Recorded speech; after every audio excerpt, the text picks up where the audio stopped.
అనుకున్నదంతా జరిగింది. నా కొడుకుని బొమ్మని చేసి అదెవతో ఆడుకుంది. చివరికి కన్న తల్లిదండ్రులకు కూడా కాదనుకుని చాటుగా వెళ్లి పెళ్లి చేసుకునే పరిస్థితికి వచ్చారు అంటే పరిస్థితి ఎంత దూరం వచ్చిందో అర్థమవుతోందా?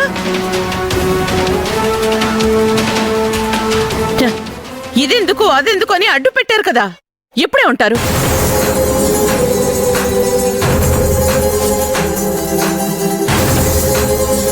వాడి ఫ్రెండ్స్ని కొడితే బాధపడతారు అని మీరే చెప్పారు కదా, మరి మంచిగా అడిగితే వీళ్ళు చెప్పారా?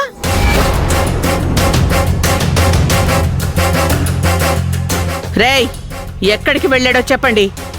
వాళ్ళెక్కడికి వెళ్ళి పెళ్లి చేసుకుంటున్నారు? ఆ విషయం మాత్రం మాకు తెలియదు ఆంటీ. సిఐ గారు, మేడం, ఇచ్చిన కోటింగ్ సరిపోయినట్టు లేదు.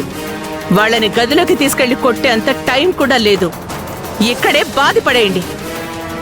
నిజం ఆంటీ, మీరు కొట్టినా సరే చంపేసినా సరే మాకేం చెప్పలేదంటీ.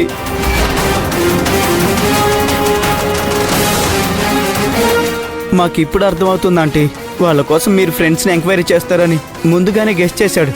అందుకే ఆంటీ వాడెక్కడికి వెళ్తున్నాడు, ఏ గుళ్ళో పెళ్లి చేసుకుంటున్నాడు మాకేం చెప్పలేదంటీ.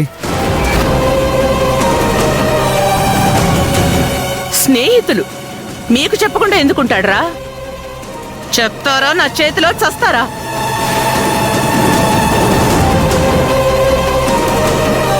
నిజంగా మాకేం తెలీదు ఆంటీ, మమ్మల్ని నమ్మండి ఆంటీ. అప్పటికే మేము చాలాసార్లు అడిగాం ఏ గుళ్ళో పెళ్లి చేసుకుంటున్నారా అని, కానీ మాకేం చెప్పకుండా పెళ్లి తర్వాత పార్టీ చేసుకుందామన్నాడు.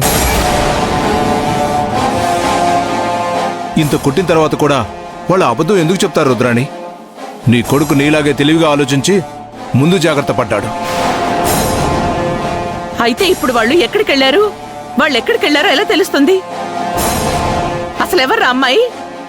ఆ అమ్మాయి మీకు తెలుసా? తెలుసు ఆంటీ.